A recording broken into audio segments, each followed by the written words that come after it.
Graça e paz. Vamos abrir as nossas Bíblias em Salmo, no livro dos Salmos, no Salmo 82.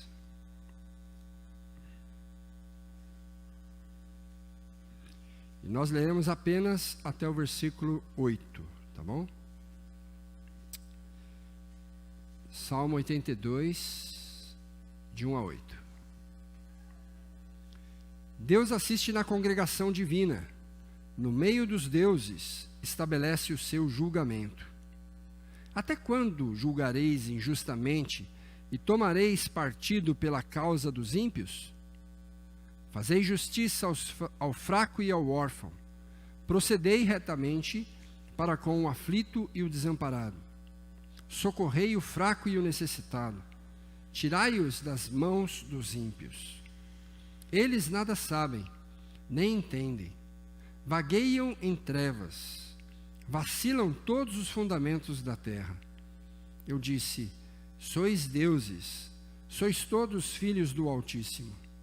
Todavia, como homens, morrereis e, como qualquer dos príncipes, haveis de sucumbir. Levanta-te, ó Deus, julga a terra, pois a ti compete a herança de todas as nações. Amém. Senhor, o nosso clamor agora é que o Senhor abra a nossa mente, abra o nosso coração, nos faça compreender Tua palavra. Nós queremos, ó Deus, entender o que o Senhor deseja para cada um de nós e para todos nós como coletividade, de tal sorte, ó Deus, que nós possamos estar no centro da Tua vontade, fazendo o que Te agrada e também nos alegrando por essa bendita honra que o Senhor nos dá de servi-lo. Por isso o nosso clamor é que o Senhor fale conosco nesta noite. Rogamos em nome de Jesus. Amém. Nós estivemos, quando nós estivemos juntos da outra vez, nós estávamos discutindo sobre o Salmo 81, que falava sobre a importância do culto. Lembram disso?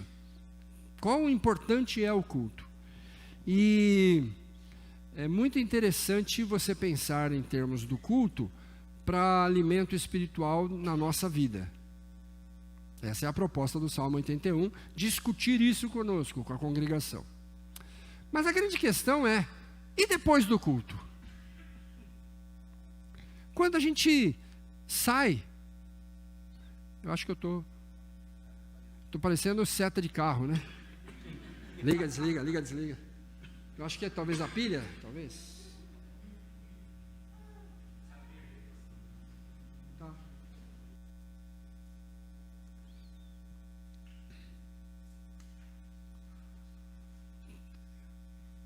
Eu não entendi o que é isso, tá?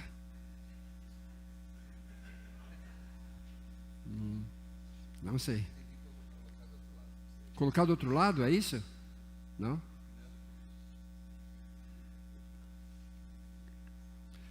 Vamos indo aqui, se precisar, aí você chama, tá bom? Então o que acontece quando a gente acaba o culto? Depois do culto, o que a gente faz? Na minha época, depois do culto, a gente ia para a pizzaria. Outros vão para casa de alguém, comer alguma coisa juntos, ou então só dormir, né? Mas eu não estou falando imediatamente depois do culto, estou falando no decorrer da semana depois do culto, tá? E é interessante quando você para pensar nesse aspecto, que de uma pessoa que veio e assistiu o culto, e veio porque foi convidada, assistiu o culto, e apesar de achar os hinos bastante bonitos, simpatizar com algumas das orações que foram levantadas, e até mesmo concordar com muitas coisas que o pastor falou, nem todas, mas muitas coisas, ele volta para a sua vida como das outras vezes em que ele foi num teatro, que ele foi num cinema, ou que ele foi numa palestra. Ah, legal, foi legal. Aí você pergunta, e aí, gostou do culto? Ele disse, gostei, muito bonito, gostei muito do culto. De vez em quando eu tenho que pregar fora, e eu ouço umas coisas que eu não ouço na igreja. Graças a Deus que eu não ouço na igreja. Mas as pessoas dizem assim, olha, foi muito bonito o seu discurso. Aí eu fico pensando, lógico que eu tomo isso como um elogio, mas não era exatamente isso que eu queria ouvir, né? Deus falou comigo, alguma coisa desse tipo. Não, foi muito bonito o seu discurso. Às vezes é isso. As pessoas assistem o culto como se estivesse assistindo uma peça teatral ou um filme ou qualquer coisa assim. Mas também existe aquele tipo de pessoa que assiste ao culto porque ele tem consciência de que Deus havia agraciado sua vida com uma semana inteira de vida, de saúde, de trabalho, de estudo, de família, com tudo o que é necessário para a sua subsistência, e agora, junto com seus irmãos, ele pode declarar sua mais profunda gratidão através dos cânticos, das orações, e ainda pode receber a orientação de Deus para a sua vida, voltar para sua casa completamente transformado e disposto a fazer aquilo que agrada ao seu Senhor. Esse deveria ser o impacto que o culto causa na nossa história, no nosso dia a dia. Esse deveria ser o que todo domingo, cada um de nós recebe no culto e usa no decorrer da semana como forma de gratidão. Por quê? Porque, tecnicamente falando, o culto continua, porque a nossa vida deve ser um constante culto ao nosso Senhor. E é exatamente sobre isso que o Salmo 82 discute. O pós-culto. Por isso, irmãos, o salmista propõe aqui que a gente olhe para esse texto, olhe para esse salmo, para a gente perceba aqui que o Senhor tem exigências ao adorador do Deus vivo. Se lá era o encontro com Deus vivo, de adorador com o seu Deus, aqui é o que Deus quer que nós façamos. E nesse sentido, versículo 1, para que isso aconteça, qual é a primeira exigência? É que você reconheça que Deus é o soberano. Versículo 1. E você viu aí, muita gente olha para esse texto aqui meio que escandalizado, porque pode parecer que o Salmo está testificando, está atestando, melhor dizendo, que existem outros deuses. Quando ele diz que ele assiste na congregação divina, em algumas versões na congregação dos deuses. E aí pode parecer que o salmista está falando dos deuses cultuados pelos outros povos, que num determinado momento se reúnem lá, fazem uma assembleia, e onde Deus o Yahvé, o nosso Deus, é o presidente. Por quê? Porque a palavra usada aí, que foi traduzida para deuses e para Deus também, é a palavra Elohim. E Elohim pode ser traduzida assim por deuses, como foi traduzido aqui. Ok? Então, quando o povo de Israel ia se referir aos deuses pagãos, ele podia usar o termo Elohim. Elohim significa, basicamente, é o plural de El, que seria a palavra Deus. El é Deus, Elohim seria deuses, ou a pluralidade, a totalidade de uma divindade.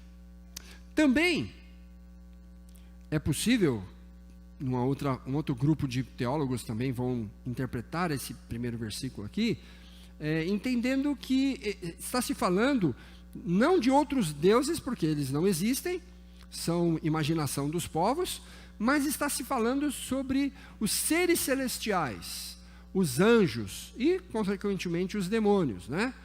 Que também, por exemplo, no Salmo 8, é usado lá o termo Elohim para falar dos anjos. Pois fizeste-nos por um pouco menor que os anjos. Só que esse termo anjo está lá Elohim. Então, para alguns teólogos, Elohim, e é verdade, você pode usar esse termo para falar da miríade celestial dos anjos.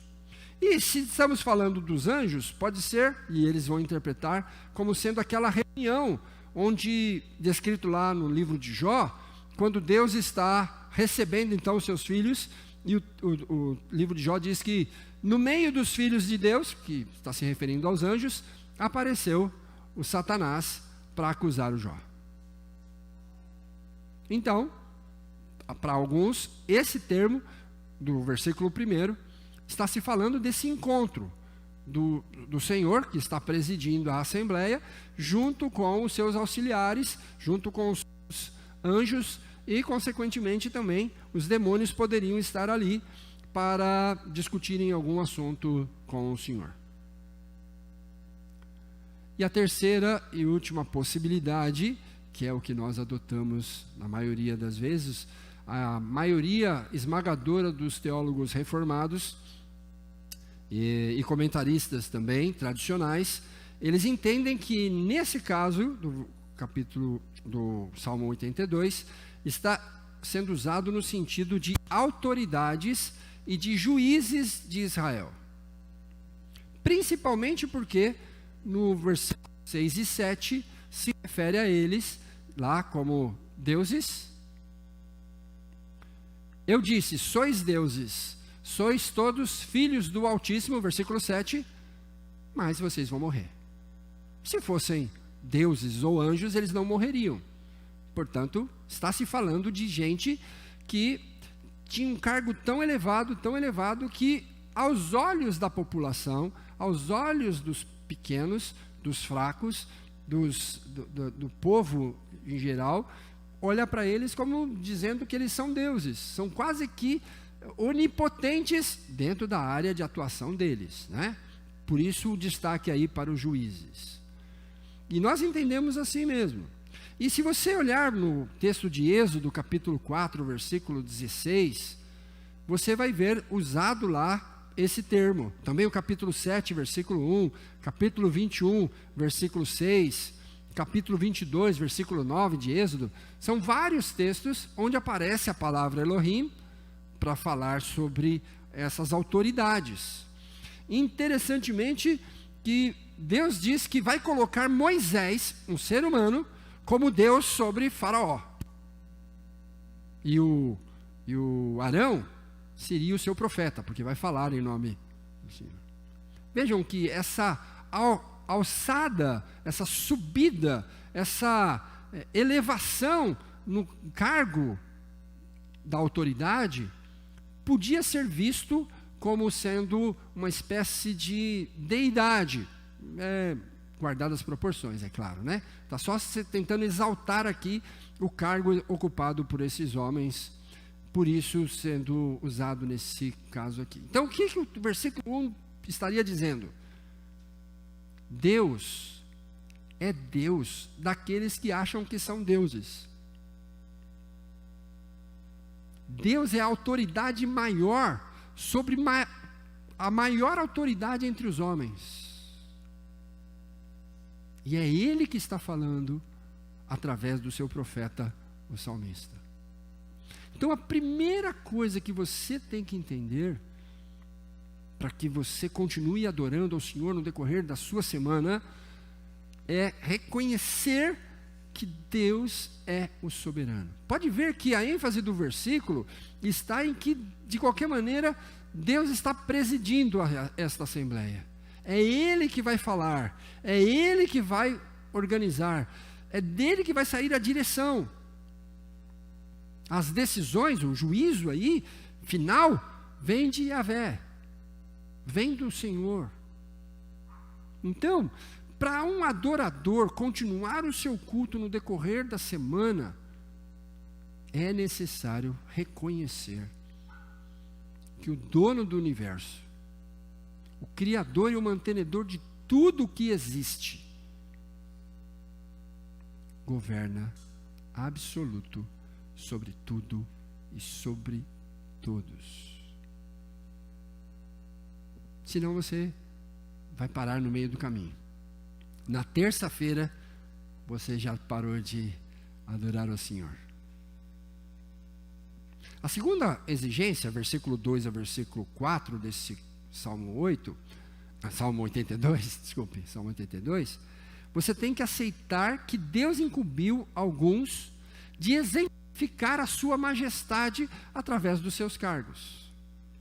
E aí, o salmista apresenta uma tremenda decepção, porque os juízes da terra estavam agindo de forma injusta. A liderança estava corrupta e pervertida, e pervertendo o direito e a lógica da justiça perante os pequenos. O que se esperava quando se criou este cargo, quando Deus permitiu que esse cargo existisse, é que ele cuidasse principalmente daqueles que não podem sozinhos se cuidarem. Quem não tem, ou quem tem pouco, não pode, segundo as Escrituras, ser desprezado, ou ter a sua causa desrespeitada por aqueles que deveriam cuidar deles. Não pode. A liderança não pode optar apenas por uma parcela dos que lhes foram confiados. E tristemente, quando os nossos líderes optam, normalmente, eles optam pelo lado dos que menos precisam deles. Vamos dar alguns exemplos aqui para ficar mais claro o que eu estou dizendo. Na área da educação, o ensino das escolas públicas na Zona Sul é diferente do ensino na escola pública da Zona Leste. Tecnicamente, se é uma escola estadual ou uma escola municipal, deveria ser o mesmo tipo de ensino. Mas você entra numa escola na Zona Leste, tem mato crescendo para tudo quanto é lado, as escadas estão quebradas, a lousa é ainda aquele quadro verde, de giz, as cadeiras ficam balançando, o lanchinho, acho que ainda tem lanche, ainda tem lanche, é bolacha com aquele Nescau, que na minha época era um Nescau fervendo, servido numa caneca de alumínio. Ninguém conseguia tomar aquele negócio porque não dava para segurar. Aí você vai numa escola na Zona Sul, você fala, mas acho que entrei num shopping. Tudo arrumado, tudo pintado, tudo diferente. Você diz, mas é o mesmo estado, é a mesma prefeitura. Somos tratados diferentes. Ou vamos pegar aí a segurança. Uma blitz feita pela polícia militar na Zona Sul e uma blitz da polícia militar na Zona Norte. Zona Sul. Por favor, senhor, o senhor pode me apresentar os seus documentos? Não precisa descer do carro. Só os documentos, por favor. Muito bem, pode ir. Muito obrigado, tenha um bom dia. Zona Norte. Mão na cabeça, elemento. Desce, desce, desce. Vamos dar uma geral. Depois de tudo, documento.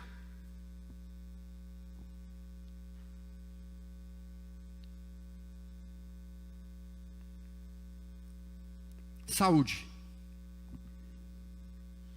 Posto de saúde na zona sul, posto de saúde na zona oeste. Nem vou comentar. Mas é diferente. Percebe? Agora você vai para o Capão Redondo. Vai para a cidade.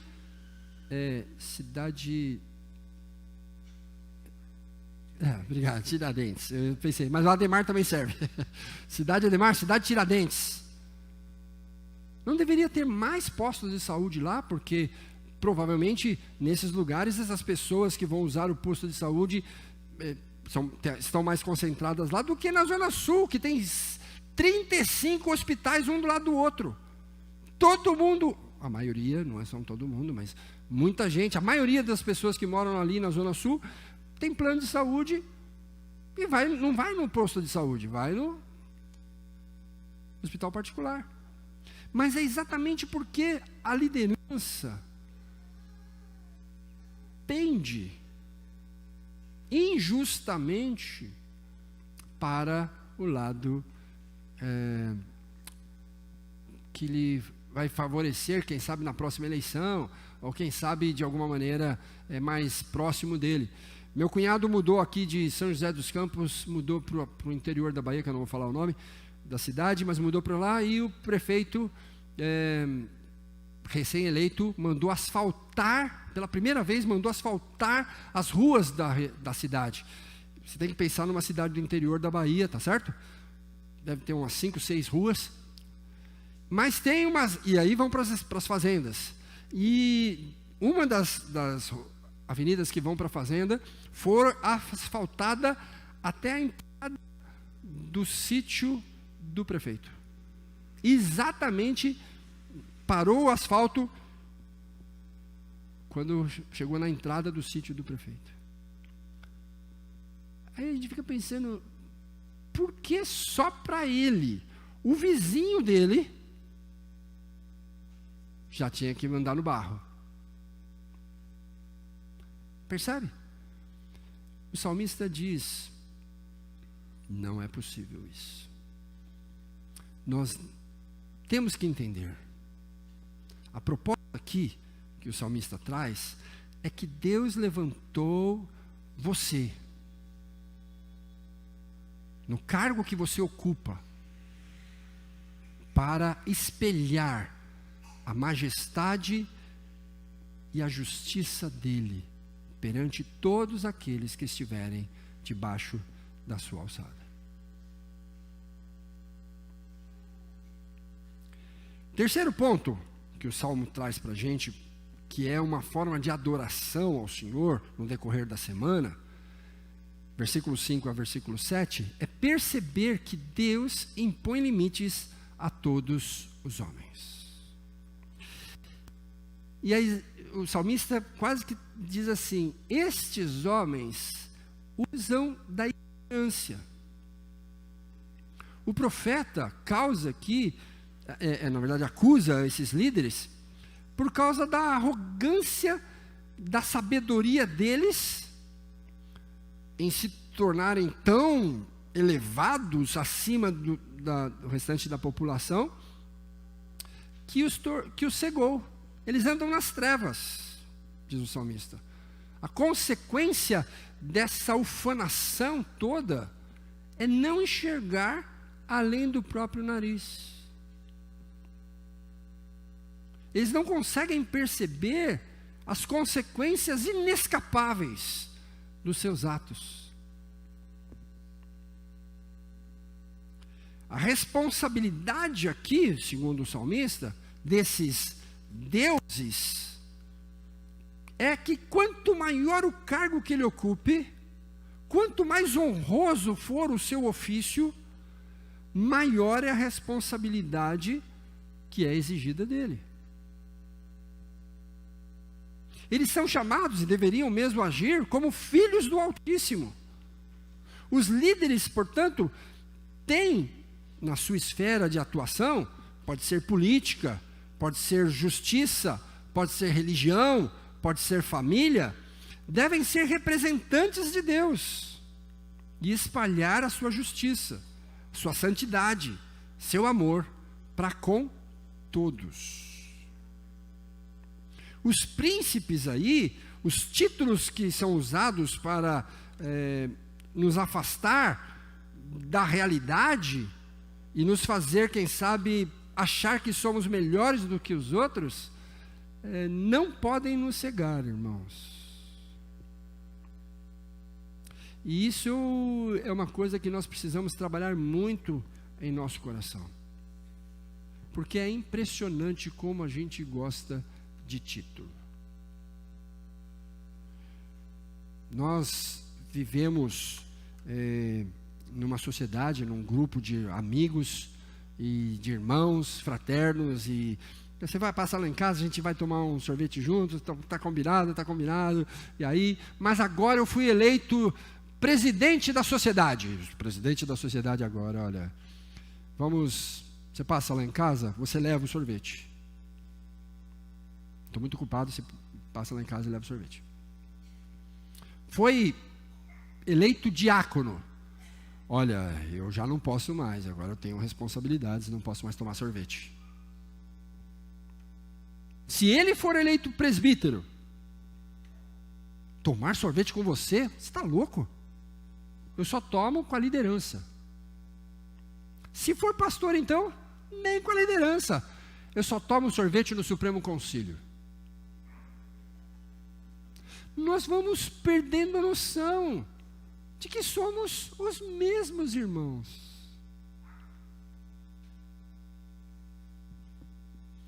Eu me lembro bem de um irmão nosso, pastor, que tinha acabado de ser ordenado. Ele foi ordenado num domingo, num sábado, e no domingo ele pregou. E ele dizendo, no meio da sua pregação, e ele disse assim: aí você me pergunta, fulano de tal. Aí ele deu aquela paradinha e falou: você me pergunta, reverendo fulano de tal.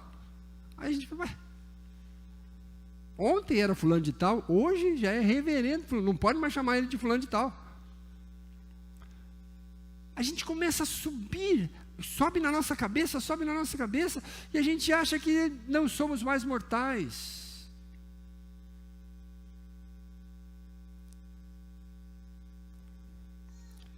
O salmista diz: você, meu querido Deusinho, vai morrer como qualquer um dos outros. É limitado o seu poder. O seu cargo, o seu prestígio, o seu dinheiro não pode te livrar da morte. Porque Deus colocou um limite em todo o ser humano. Todos nós um dia morreremos. Desde a queda até a volta do Senhor Jesus, será assim. Portanto, todos os seus planos, seus melhores intentos, suas melhores ambições, tudo isso cairá por terra no dia que você morrer. E pode ser antes do que você imagina. A maioria de nós está fazendo planos para viver até os 120 anos. Eu me lembro que o irmão Dariel, ele me contou que estava, quando conversando com a sua sogra morreu, acho que com 92 anos, e quando ela estava bem debilitada, ela disse para ele: eu nunca imaginei que nessa idade isso aconteceria comigo. 92 anos, né? Talvez a gente também, a gente está rindo, mas talvez você também, se chegar aos 92, você vai dizer, mas morreu tão cedo, estou aqui. Olha, a vida passou tão rápido. Porque é assim. Nós temos a ideia, e os nossos intentos, e os nossos planos, são sempre muito tempo. E a gente começa a achar que tudo que nós temos que fazer é planejar. Então não importa quem você machuque aqui, no hoje, porque essas pessoas não são importantes, é lá na frente. Meu irmão conviveu com um senhor americano, e quando eu o conheci, ele já era bem idoso, e eles se encontraram, quando meu irmão conheceu, ele já era idoso, né? Então quando eu conheci ele já era bem idoso, e estava bem fraquinho, e o médico o desenganou. E meu irmão ligou para o filho dele, olha, seu pai está morrendo, venha visitá-lo. E ele disse, tá. Essa foi a resposta, tá. Só que em inglês, né? Depois a Sara vai traduzir para vocês. Tá. Aí passou 2, 3 semanas, minha cunhada ligou e disse, seu pai está morrendo, você vai vir aqui? Vou ver se acho espaço na minha agenda. Passou mais um mês, ligaram de novo, e aí ele falou, nesse feriado, próximo feriado eu vou visitá-lo. E de fato veio. Trouxe as 2 crianças, parou no portão, disse para as crianças, esse aí é o seu avô. As crianças foram lá, deram um abraço, ele disse, vamos embora. Entrou no carro e foi embora. E não voltou mais. Meu irmão brasileiro, né, ficou revoltado. E foi falar com o senhor. E ele disse uma coisa que chocou o meu irmão, e depois que ele me contou, me chocou e me preparou, né, me ajudou na minha vida. Ele disse para o meu irmão, você não sabe quem fui eu quando eles eram crianças. Eu fui um péssimo pai. Eu não convivi com eles, maltratei. Eu fiz tudo de errado. Hoje eles estão só respondendo aquilo. Eu nunca fui pai, nunca fui amigo, eles não têm afinidade comigo. Portanto, eu não estou reclamando de nada. Eu estou contando essa história para você entender que, seja qual for o cargo que você ocupe, na política, na justiça, na igreja, em casa, né, os pais, os irmãos mais velhos, tal, seja qual for, crie relacionamentos ao invés de se escorar no cargo. Porque se você durar, que pode ser que não dure, mas se você durar, alguém vai ter que cuidar de você. E talvez sejam os seus amigos que você despreza hoje. O salmista está dizendo, não adianta você achar que você é Deus e eterno, porque você não é, você vai morrer. Os seus planos vão parar por aqui. No dia X, eles acabarão. Portanto, você tem que saber que há um limite. Seja você quem for. E em último lugar, versículo 8, traz a seguinte informação, se você quer continuar louvando ao Senhor depois que terminar o culto. Busque em Deus a equidade necessária para viver em paz. Vocês viram que o salmista termina o salmo com uma oração? Versículo 8 é uma oração. Ele clama ao Senhor. Ele pede que o Senhor governe e não os homens. O clamor é que Deus reine absoluto sobre todas as nações, sobre todas as pessoas. Todas as coisas estão debaixo do seu poder, mas que isso seja exaltado e as pessoas se curvem, porque uma vez que Deus dirija usando aquele, haverá paz no meio do povo. E é exatamente isso que nós precisamos entender. O resultado do culto a Deus tem que ser um ser humano mais humano. Um ser humano mais parecido com Jesus, que mesmo gozando da sua majestade junto ao Pai, se humilhou assumindo a forma de servo através da sua encarnação, a fim de nos atrair a Ele com a sua morte e a sua ressurreição. Portanto, todo cristão não pode ser orgulhoso ou arrogante.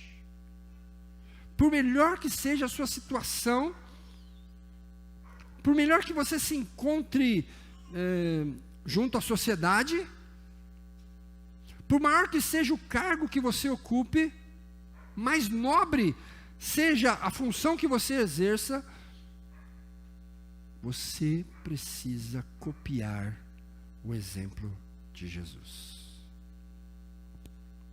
E cuidar da melhor maneira que você puder das pessoas que estão debaixo da sua alçada.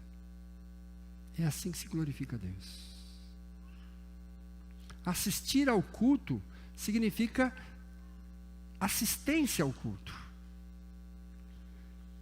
E essa assistência não se encerra quando a adoração acaba, quando o pastor impetra a bênção. Ela continua no coração e na vida do crente. Quando a gente chega em casa, quando a gente pega o ônibus lotado, quando a gente encontra os colegas na faculdade ou na escola, quando a gente chega no serviço, a pior coisa que tem para um crente é na segunda-feira amaldiçoar a sua semana.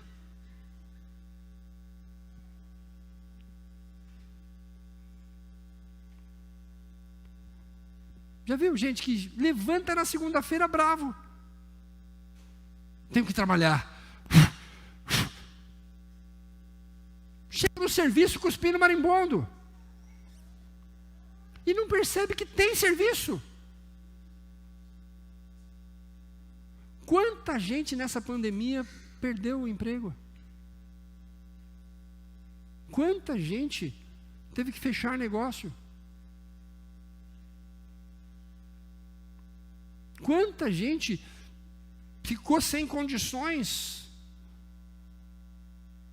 E você manteve o seu trabalho, ou retomou o seu trabalho, na segunda-feira você está reclamando do seu trabalho. Não pode. Os jovens que estão estudando apenas, tem que louvar a Deus porque tem escola. Que pode, porque normalmente o jovem quer ser rico.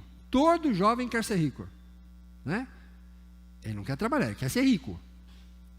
Mas aí, como é que você vai ser rico se você não trabalhar? Mas para trabalhar você tem que estudar, então você tem que se preparar e se preparar bem para poder chegar lá. Ninguém quer fazer prova. Ninguém quer mais ter que estudar para a prova. Mas nós precisamos, irmãos. Vejam que o culto continua na maneira que nós encaramos a vida. Dependendo de como você faça, o nome do Senhor é glorificado. E dependendo da maneira que você faça, Ele não é. O salmista chama a nossa atenção, e principalmente dos líderes aqui, né? Ele está aqui pensando naqueles que têm autoridade sobre outros, exatamente porque a influência é maior, e você pode repercutir muito mais a glória do Senhor, a majestade do Senhor, através da sua atuação. Por isso, eu quero chamar sua atenção também, irmão, irmã. Nós somos cristãos, temos a honra de sermos chamados filhos do Altíssimo. Nós somos reconhecidos devemos ser reconhecidos por causa da nossa vida com Deus, mas você tem que carregar no seu coração o princípio de que ser cristão é permanecer diariamente na presença do seu Senhor. Não é apenas 2 ou 3 horas do encontro.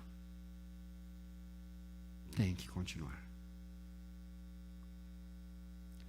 E as nossas atitudes vão nos credenciar ou não para assistirmos ao culto ao nosso Deus. Vamos orar? Santo Deus, nós queremos te agradecer pela tua misericórdia, porque o Senhor nos deu a vida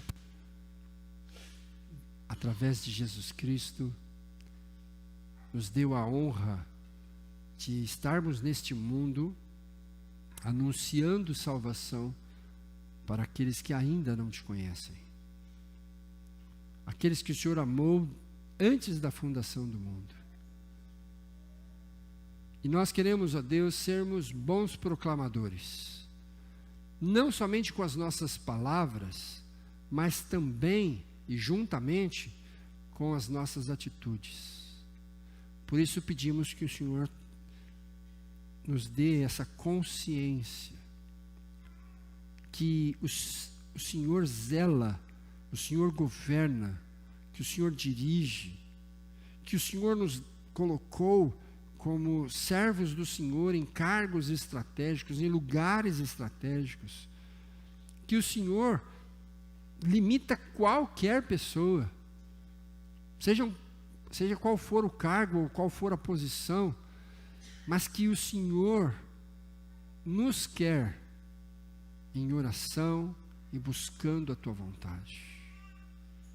Dá-nos esta bênção, refletirmos sobre isso, e cada atitude nossa, cada decisão nossa, quando estivermos separados, quando estivermos cada um nos seus lares, nos nossos lares e também nas nossas casas, que o Senhor nos faça lembrar de que nós estamos debaixo do senhorio e do governo do Senhor, para que nós possamos sempre escolher fazer o que te agrada. Nós rogamos a tua bênção sobre nós como teu povo, em nome de Jesus. Amém.